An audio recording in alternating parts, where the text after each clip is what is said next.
Hey VC, it's Tim. This video is gonna be indie rock bands that I like. The first two albums that I show, I won in a VC contest. John at the Digital Gramophone had a contest about a month ago, and I was lucky to get second place in it, and he sent me two albums. So the first one that he sent is Built to Spill, Keep It Like a Secret. This is their fourth album. In my opinion, this is their best album.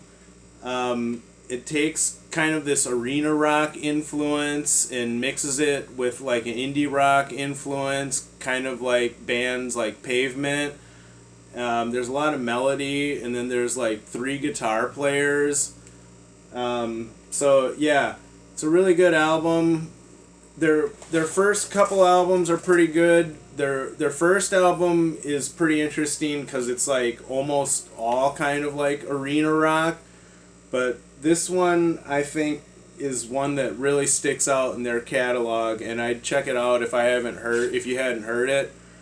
So yeah, there's that one. The second one that he sent was Belle and Sebastian's "Fold Your Hands, Child, You Walk Like a Peasant." This album came out in 2000, and this was their fourth album. I'm a fan of Belle and Sebastian, like especially their first three. I think their first three albums are really solid. This one's good. It's not as good as their first three albums, but it's kind of surprising like how popular this band is, because this is like I believe this is like a 2014 reissue as well. So just to like have all their stuff reissued, while they're still around, I mean, it obviously must sell pretty well.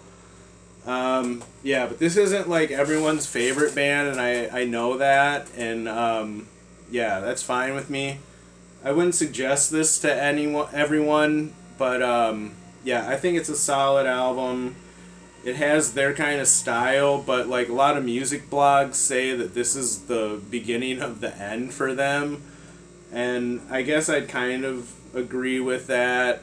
But anyways, yeah, it's got a gatefold with shows the pictures of them. If you don't know about this band, it's like a real kind of like a definition of like a hipster band, especially like early 2000s, kind of like I've always described this band as like girls with like pixie haircuts and like sunny afternoons sitting inside like writing in a moleskin journal. Yeah, if that appeals to you, I'd check this out. But anyways, yeah, I think it's good. I'm glad I got it, and to get it for free is like always better, I think, right? Anyways, up next is what I have on the turntable. This is Godspeed You, Black Emperor.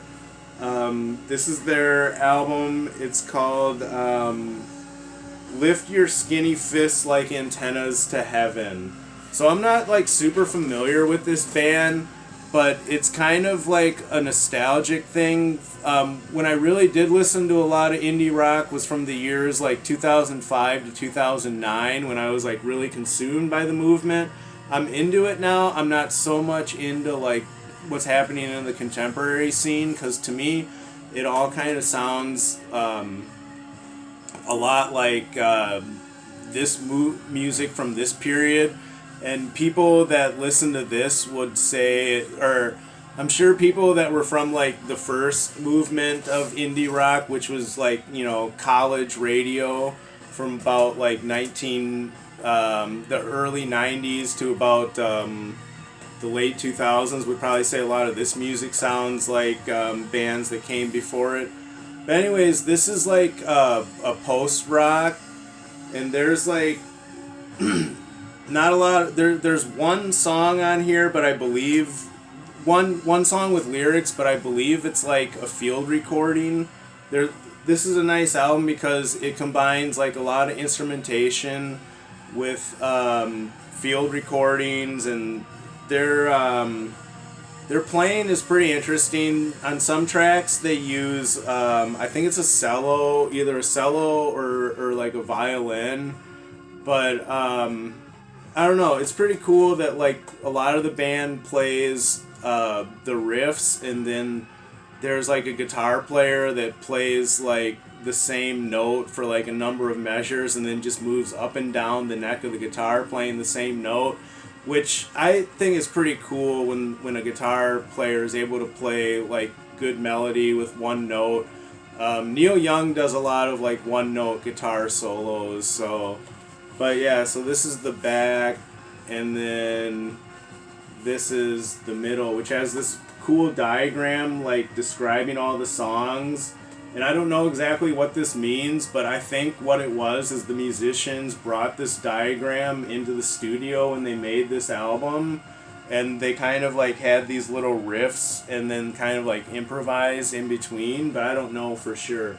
But yeah, this is like a double album, and it's like 4 songs, but there's like I don't know, it's like continuous suites. I think it's like 12 songs, but it's all kind of like continuous. They all kind of play into each other, but it's really kind of like ambient, and I think it's like good for like a rainy day or like late at night, or I don't know. But yeah, there's that album. And up next is Panda Bear. This is a gentleman played in Animal Collective, and this is his first solo album. It's called Person Pitch. And yeah, I think this is like a really good album for summer. I've read on music blogs that they call it Pet Sounds on Acid. I wouldn't totally agree with that, but there's like, I don't know, it's real atmospheric. There's more like repetition and more samples than like Pet Sounds. It is definitely kind of weird, but it's still at the same time like really good, and really good song, really solid songwriting, really cool instrumentation with like all the weird samples that he puts into it. I don't think there's like any music that like he played himself. I'm pretty sure it's like all samples. So yeah, there's that. And that came out in 2007. This is a 2014 reissue.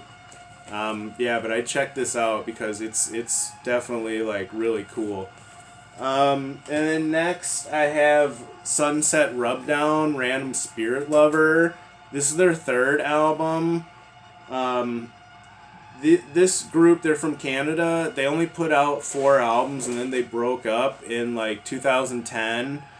And I don't know, I like everything they put out. The lead singer, Spencer Krug, he was in this band called Wolf Parade, and they were like a lot more popular than this band, but I don't know, I'm not a huge Wolf Parade fan. I like this band more. And this is like mythical songwriting with like kind of like glam rock guitar playing. There's a lot of dynamics where it's like really fast, and then it gets really slow, and then like the characters he writes about, there's like a review where it's like even like the boring things are interesting or something. But yeah, so there's that album, and this came out in 2007 as well on the Jaguar label. Up next is Dan Deacon, Brahms. This is his 2nd album. And if you don't know Dan Deacon, he's a electronic musician, and he builds like a lot of his own instruments, and it's like a lot of like synthesizers and like effects pedals and stuff that he uses. He has like an effect that he has a lot of effects that he puts on his voice, and he has one where it's like he sounds like a cat. But yeah, this album came out in 2009. I think it's a really good album. I think it's his best. Some people think his first album is a good one, but I definitely think this is like his best album that he came out with. So there's that. And then last I have another gentleman from Canada, Mac DeMarco. This came out in 2015. I wasn't a big fan of this when it came out because it was like super popular, but the more I listen to it, it's like really kind of chilled out, and there's like a weird kind of like reverb kind of effects that he puts on his guitar. It's, I guess, kind of like down tempo or something, and then he's got a good songwriter. He's got a good voice, and he's a good songwriter. His lyrics aren't really that corny. They're pretty sincere. This is the gatefold, and they're just about life. The first track on here, Salad Days, title track. That's probably my favorite track on here. So yeah, those are some indie albums that I like. So yeah, we'll talk to you guys later. Have a good night. Bye.